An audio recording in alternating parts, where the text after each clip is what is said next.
तस्बीह पढ़े मकारा वाली,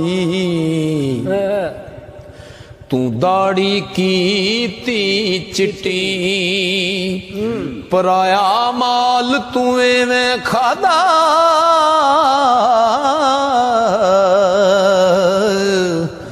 जिमें तरकारी लगदी मिठी। ना तू मदर मसीती वड़िया, ना कबर देरी डिठी, खबर तदों होसी बुलिया,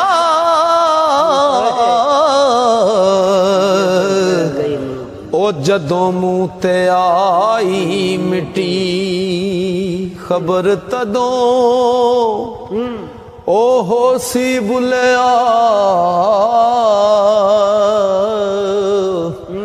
जदों मुंह ते आ गई मिट्टी। इल्म पढ़िया अशराफ ना होवण, ओ जेड़े होवण असल कमीन।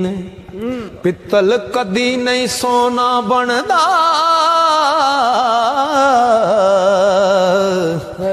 पावे जड़िए लाल नगीन।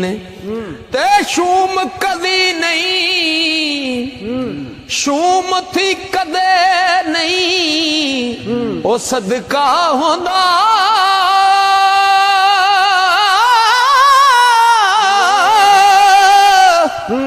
पावे होवण लख खजीन। बुल्ले शाह बाज तो हीद नहीं जन्नत मिलनी, पावे